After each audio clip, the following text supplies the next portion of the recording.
हरे कृष्णा, जय श्री हरि। प्रिय भक्तजनों, आज बृहस्पतिवार के दिन आप बृहस्पति देव की बड़ी ही दुर्लभ कथा सुनेंगे। इस कथा को सुनने से भक्तों की सभी मनोकामनाएं भगवान बृहस्पति देव की कृपा से पूर्ण हो जाती हैं। तो आइए बड़ी ही श्रद्धा और प्रसन्नचित्त मन से इस कथा को सुनते हैं। भारतवर्ष में एक प्रतापी और दानी राजा राज्य करता था। वह नित्य गरीबों और ब्राह्मणों की सहायता करता, लेकिन यह बात उसकी रानी को पसंद नहीं थी। वह न तो गरीबों को दान देती और न ही भगवान का पूजन करती, और राजा को भी दान देने से मना किया करती थी। एक दिन राजा शिकार खेलने वन को गए, तो रानी महल में अकेली थी। उसी समय बृहस्पति देव साधु वेश में राजा के महल में भिक्षा के लिए गए और भिक्षा मांगी, लेकिन रानी ने भिक्षा देने से इनकार किया और कहा कि हे साधु महाराज, मैं तो इस दान पुण्य से तंग आ गई हूँ। मेरे पति ही दान पुण्य के लिए बहुत हैं, अतः मेरी यह इच्छा है कि यह समस्त धन संपत्ति नष्ट हो जाए ताकि मैं आराम से रह सकूं। तब साधु ने कहा कि देवी, तुम तो बड़ी ही विचित्र हो। धन संतान तो सभी चाहते हैं, पुत्र और लक्ष्मी तो पापी के घर में भी होने चाहिए। यदि तुम्हारे पास अधिक धन है तो तुम भूखों को भोजन दो, प्यासों के लिए प्याऊ बनवाओ, मुसाफिरों के लिए धर्मशालाएं खुलवाओ, और जो निर्धन अपनी कुंवारी कन्याओं का विवाह नहीं कर सकते उनका विवाह करा दो। ऐसे और कई काम हैं जिनके करने से तुम्हारा यश लोक परलोक में फैल जाएगा। वह बोली, महाराज, आप मुझे कुछ न समझाएं, मैं ऐसा धन नहीं चाहती जो हर जगह बांटती फिरूं। साधु ने उत्तर दिया कि यदि तुम्हारी ऐसी ही इच्छा है तो तथास्तु। तुम ऐसा करना कि बृहस्पतिवार को घर लीपकर पीली मिट्टी से अपना सिर धोकर स्नान करना, भट्टी चढ़ाकर कपड़े धोना। ऐसा करने से आपका सारा धन नष्ट हो जाएगा। इतना कहकर वह साधु महाराज वहां से आलोप हो गए। साधु के कहे अनुसार बातों को पूरा करते हुए रानी को केवल 3 बृहस्पतिवार ही बीते थे कि उनकी समस्त धन संपत्ति नष्ट हो गई। भोजन के लिए राजा का परिवार तरसने लगा। तब एक दिन राजा ने रानी से कहा कि हे रानी, तुम यहीं रहो, मैं दूसरे देश को जाता हूँ, क्योंकि यहाँ पर सभी लोग मुझे जानते हैं, इसलिए मैं कोई छोटा कार्य नहीं कर सकता। ऐसा कहकर राजा परदेश चला गया। वहां वह जंगल से लकड़ी काट कर लाता और शहर में बेचता। इस तरह वह अपना जीवन व्यतीत करने लगा। इधर राजा के परदेश जाते ही रानी और दासी दुखी रहने लगे। एक बार जब रानी और दासी को 7 दिन तक बिना भोजन के रहना पड़ा, तो रानी ने अपनी दासी से कहा कि हे दासी, पास के नगर में मेरी बहन रहती है, वह बड़ी ही धनवान है, तू उसके पास जा और कुछ ले आ ताकि थोड़ा बहुत गुजर बसर हो सके। तब दासी रानी की बहन के पास चली गई, लेकिन उस दिन गुरुवार था और रानी की बहन उस समय बृहस्पतिवार व्रत की कथा सुन रही थी। दासी ने रानी की बहन को अपनी रानी का संदेश दिया, लेकिन रानी की बहन ने उसका कोई भी उत्तर नहीं दिया। जब दासी को रानी की बहन से कोई भी उत्तर नहीं मिला तो वह बहुत दुखी हुई और उसे क्रोध भी आया। दासी ने वापस आकर अपनी रानी को सारी बातें बता दी। सुनकर रानी ने अपने भाग्य को कोसा। उधर रानी की बहन ने सोचा कि मेरी बहन की दासी आई थी, परंतु मैं उससे कुछ नहीं बोली, इससे वह बहुत दुखी हुई होगी। कथा सुनकर और पूजन समाप्त करके वह अपनी बहन के घर आई और कहने लगी कि हे बहन, मैं बृहस्पतिवार का व्रत कर रही थी, तुम्हारी दासी मेरे घर आई थी, परंतु जब तक कथा होती है तब तक ना तो उठते हैं और ना ही बोलते हैं, इसलिए मैं नहीं बोली। कहो दासी, क्यों गई थी? रानी बोली कि बहन, अब तुमसे मैं क्या छुपाऊं, हमारे घर में खाने तक को अनाज नहीं है। ऐसा कहते कहते रानी की आंखें भर आई। उसने दासी समेत पिछले 7 दिनों से भूखे रहने तक की बात अपनी बहन को विस्तार पूर्वक सुना दी। रानी की बहन बोली कि देखो बहन, भगवान बृहस्पति देव सभी की मनोकामनाएं पूर्ण करते हैं। शायद तुम्हारे घर में अनाज रखा हो, पहले तो रानी को विश्वास नहीं हुआ, पर बहन के आग्रह करने पर उसने अपनी दासी को अंदर भेजा तो उसे सचमुच अनाज से भरा एक घड़ा मिल गया। यह देखकर दासी को बड़ी हैरानी हुई। दासी रानी से कहने लगी कि हे रानी, जब हमको भोजन नहीं मिलता तो हम व्रत ही तो करते हैं, इसलिए क्यों ना इनसे व्रत की कथा और विधि भी पूछ ली जाए ताकि हम भी व्रत कर सकें। तब रानी ने अपनी बहन से बृहस्पतिवार व्रत के बारे में पूछा। उसकी बहन ने बताया कि बृहस्पतिवार के दिन चने की दाल और मुनक्का से भगवान विष्णु का केले की जड़ में पूजन करें तथा दीपक जलाएं, व्रत की कथा सुने और इस दिन पीला भोजन ही करना चाहिए। इससे बृहस्पति देव प्रसन्न होते हैं। व्रत और पूजन विधि बतलाकर रानी की बहन अपने घर को लौट गई। 7 दिन के बाद जब गुरुवार आया तो रानी और दासी ने व्रत रखा। घुड़साल में जाकर चना और गुड़वे ले आई। फिर उससे केले की जड़ तथा भगवान विष्णु का पूजन उन्होंने किया। अब पीला भोजन कहाँ से आए, इस बात को लेकर दोनों बहुत दुखी थी। क्योंकि उन्होंने बृहस्पतिवार का व्रत किया था, इसलिए बृहस्पति देव उनसे प्रसन्न थे। इसलिए वे एक साधारण व्यक्ति का रूप धारण कर 2 थालों में सुंदर पीला भोजन दासी को दे गए। भोजन पाकर दासी बहुत प्रसन्न हुई और फिर रानी के साथ मिलकर भोजन ग्रहण किया। उसके बाद वे सभी गुरुवार को व्रत और पूजन करने लगी। बृहस्पति देव भगवान की कृपा से उनके पास फिर से धन संपत्ति आ गई, परंतु रानी फिर से पहले की तरह आलस्य करने लगी। तब दासी बोली कि देखो रानी, तुम पहले भी इस प्रकार आलस्य करती थी। तुम्हें धन रखने में कष्ट होता था, इस कारण सभी धन नष्ट हो गया। और अब जब भगवान बृहस्पति की कृपा से धन मिला है तो तुम्हें फिर से आलस्य होता है।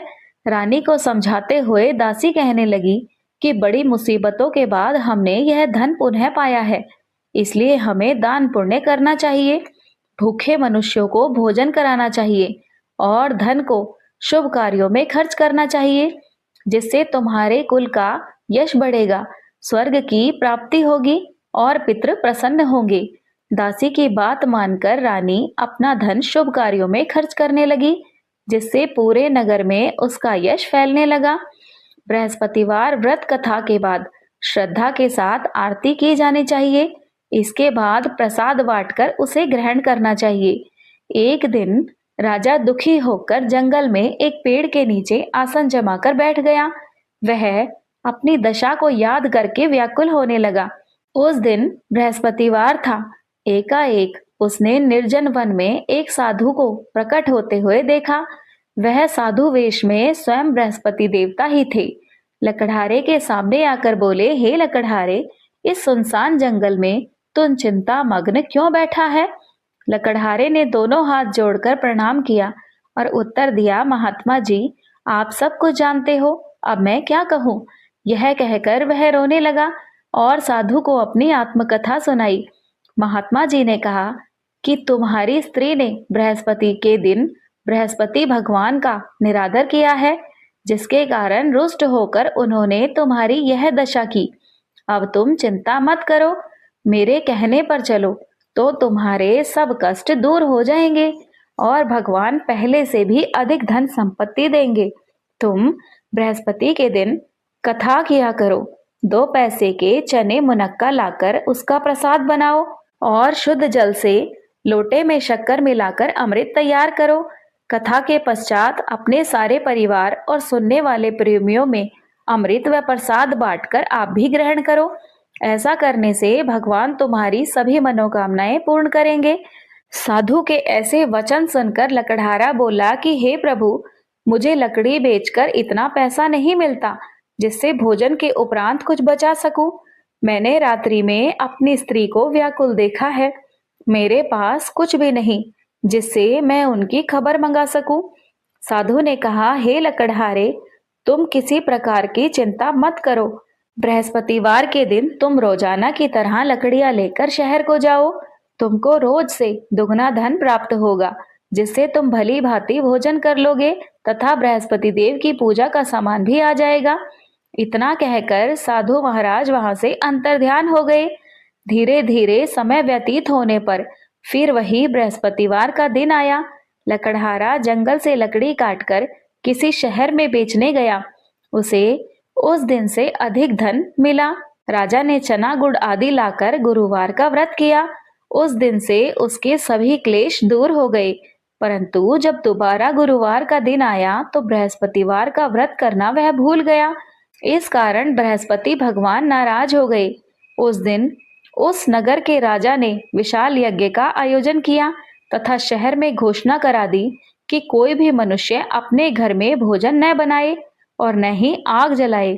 समस्त जनता मेरे यहाँ भोजन करने आए। इस आज्ञा को जो भी न मानेगा उसे फांसी की सजा दे दी जाएगी। इस तरह की घोषणा संपूर्ण नगर में करवा दी गई। राजा की आज्ञा अनुसार शहर के सभी लोग भोजन करने गए, लेकिन लकड़हारा कुछ देर से पहुंचा, इसलिए राजा उसको अपने साथ घर लिवा ले गए और घर ले जाकर भोजन करा ही रहे थे कि रानी की दृष्टि उस खूंटी पर पड़ी जिस पर रानी का हार लटका हुआ था। वह वहां पर दिखाई नहीं दिया तो रानी ने निश्चय किया कि मेरा हार अवश्य ही इस मनुष्य ने चुरा लिया है। उसी समय सिपाहियों को बुलाकर उसको कारागार में डलवा दिया। जब लकड़हारा कारागार में पड़ गया और बहुत दुखी होकर विचार करने लगा कि न जाने कौन से पूर्व जन्म के कर्म से मुझे यह दुख प्राप्त हुआ है, और उसी साधु को याद करने लगा जो जंगल में मिला था। उसी समय तत्काल बृहस्पति देव साधु के वेश में प्रकट हुए और उसकी दशा को देखकर कहने लगे कि अरे मूर्ख, तूने बृहस्पति देव की कथा नहीं करी, इस कारण तुझे दुख प्राप्त हुआ है। अब चिंता मत कर, बृहस्पतिवार के दिन कारागार के दरवाजे पर 4 पैसे तुझे पड़े मिलेंगे। तू उनसे बृहस्पति देव की पूजा करना, तेरे सभी कष्ट दूर हो जाएंगे। बृहस्पति के दिन उसे 4 पैसे मिले। लकड़हारे ने व्रत की कथा कही और उसी रात्रि को बृहस्पति देव ने उस नगर के राजा को स्वप्न में कहा कि हे राजा, तूने जिस आदमी को कारागार में बंद किया है वह निर्दोष है, राजा है, उसे छोड़ देना। रानी का हार उसी खूंटी पर लटका है। अगर तुम ऐसा नहीं करोगे तो मैं तुम्हारे राज्य को नष्ट कर दूंगा। इस तरह रात्रि के स्वप्न को देखकर राजा प्रातःकाल शीघ्र उठा और खूंटी पर हार देखकर लकड़हारे को बुलाकर क्षमा मांगी तथा लकड़हारे को योग्य सुंदर वस्त्र आभूषण देकर विदा किया। बृहस्पति देव की आज्ञा अनुसार लकड़हारा अपने नगर को चल दिया। राजा जब अपने नगर के निकट पहुंचा तो उसे बड़ा आश्चर्य हुआ। नगर में पहले से भी अधिक बाग, तालाब, कुएं, बहुत सी धर्मशालाएं, मंदिर आदि बन गई हैं। राजा ने पूछा कि भाई, यह बाग और धर्मशालाएं किसकी हैं? तब नगर के सब लोग कहने लगे कि ये सब तो रानी और बांदी के हैं। तो राजा को आश्चर्य हुआ और क्रोध भी आया।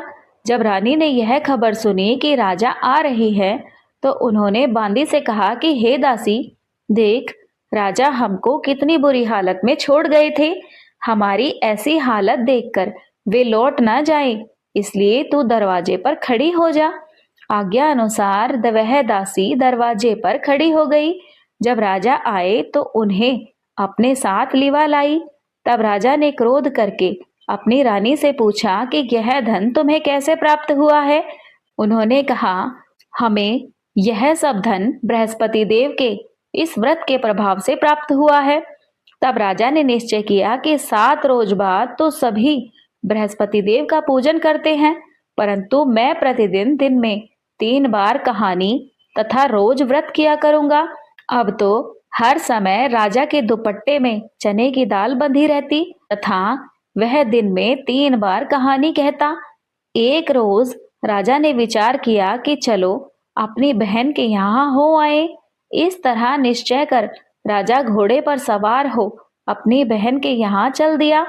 मार्ग में उसने देखा कि कुछ आदमी एक मुर्दे को लिए जा रहे हैं। उन्हें रोककर राजा कहने लगा, अरे भाइयों, मेरी बृहस्पति देव की कथा सुन लो। वे बोले, लो, हमारा तो आदमी मर गया, इसको अपनी कथा की पड़ी है। परंतु कुछ आदमी समझदार थे, बोले, अच्छा भाई कहो। राजा ने चने की दाल निकाली और जब कथा आधी हुई तो मुर्दा हिलने लगा और जब कथा समाप्त हुई तो राम राम कहकर वह मनुष्य उठ खड़ा हुआ। आगे मार्ग में एक किसान खेत में हल चला रहा था। राजा ने उसे देखा और उससे कहा कि अरे भैया, तुम मेरी बृहस्पतिवार की कथा सुन लो। किसान बोला कि जब तक मैं तेरी कथा सुनूंगा तब तक 4 हरैया जोत लूंगा। जा, अपनी कथा किसी और को सुनाना। इस तरह राजा आगे चलने लगा। राजा के हटते ही बैल तो पछाड़ खाकर गिर गए तथा किसान के पेट में बड़े जोर का दर्द होने लगा। उसी समय उसकी माँ रोटी लेकर आई। उसने जब यह देखा तो अपने पुत्र से सब हाल पूछा। बेटे ने सभी हाल कह दिया तो बुढ़िया दौड़ी दौड़ी उस घुड़सवार के पास गई और उससे बोली कि बेटा, मैं तेरी कथा सुनूंगी, तू अपनी कथा मेरे खेत पर चलकर ही कहना। राजा ने बुढ़िया के खेत पर जाकर कथा कही, जिसके सुनते ही वे बैल उठ खड़े हुए तथा किसान के पेट का दर्द भी बंद हो गया। अब राजा अपनी बहन के घर पहुंच गया। बहन ने भाई की खूब मेहमानी की। दूसरे रोज प्रातःकाल राजा जागा तो वह देखने लगा कि सब लोग तो भोजन कर रहे हैं। राजा ने अपनी बहन से कहा कि बहन, ऐसा कोई मनुष्य है जिसने भोजन नहीं किया हो? मेरी बृहस्पतिवार की कथा वह सुन ले। बहन बोली कि भैया, यह देश ऐसा ही है, पहले यहाँ भोजन करते हैं, बाद में अन्य काम करते हैं। अगर कोई पड़ोस में हो तो देख आऊं। वह ऐसा कहकर देखने चली गई, परंतु उसे कोई ऐसा व्यक्ति नहीं मिला जिसने भोजन न किया हो। अतः वह एक कुम्हार के घर गई जिसका लड़का बीमार था। उसे मालूम हुआ कि उनके यहाँ 3 रोज से किसी ने भी भोजन नहीं किया है। रानी ने अपने भाई की कथा सुनने के लिए कुम्हार से कहा। वह तैयार हो गया। राजा ने जाकर बृहस्पतिवार की कथा कही, जिसको सुनकर उसका बीमार लड़का ठीक हो गया। अब तो राजा की प्रशंसा होने लगी।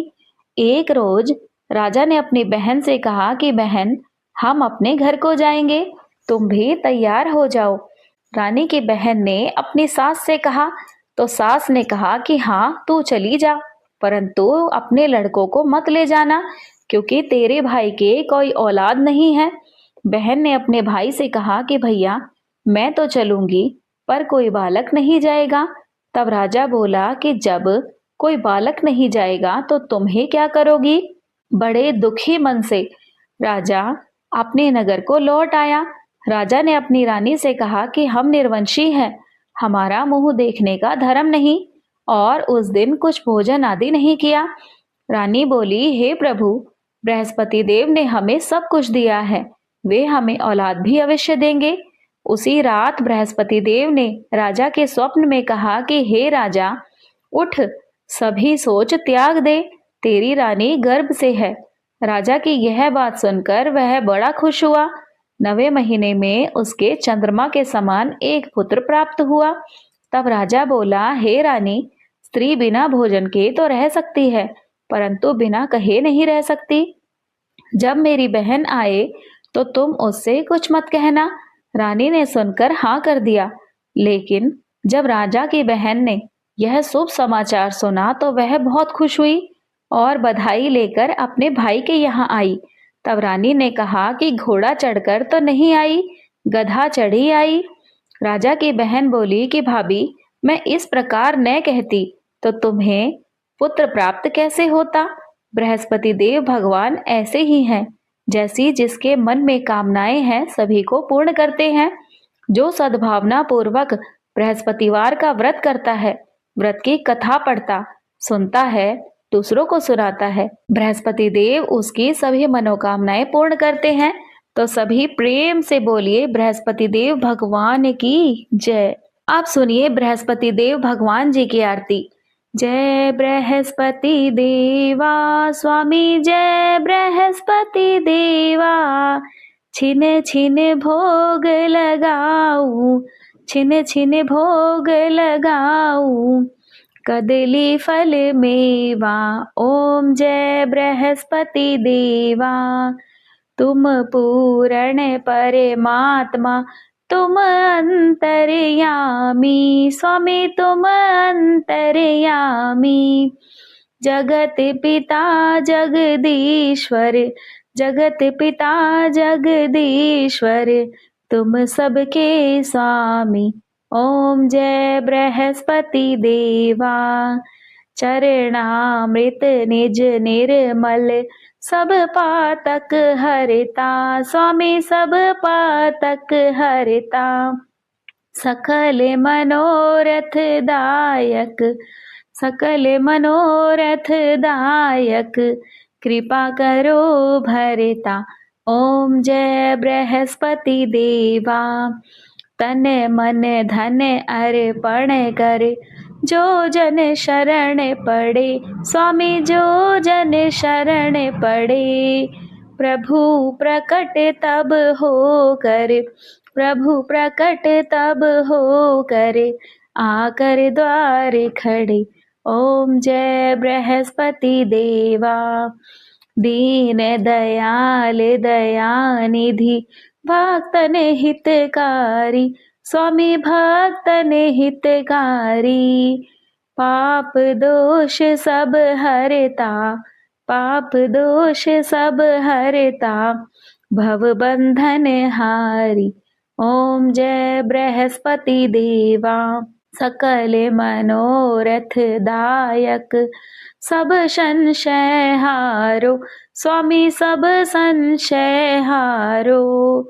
विषय विकार मिटाओ, विषय विकार मिटाओ, संतन सुखकारी। ओम जय बृहस्पति देवा। जो कोई आरती तेरी प्रेम सहित गावे, स्वामी प्रेम सहित गावे। कहत शिवानंद स्वामी, भजत हरि हर स्वामी, सो निश्चय पावे। ओम जय बृहस्पति देवा। तो सभी प्रेम से बोलिए भगवान बृहस्पति देव की जय, भगवान विष्णु की जय। प्रिय श्रोताओं, यदि आज की यह पावन कथा आपको पसंद आई हो तो कृपया वीडियो को लाइक और चैनल को सब्सक्राइब अवश्य कर लीजिएगा और बेल आइकन दबाना न भूलिएगा, ताकि हमारी आने वाली हर नई वीडियो की नोटिफिकेशन तुरंत आप तक पहुंच सके। भगवान विष्णु और भगवान बृहस्पति देव की कृपा आप सभी पर सदा सर्वदा बनी रहे। आप सभी सुखी व स्वस्थ रहें। जय श्री राधे कृष्णा। धन्यवाद।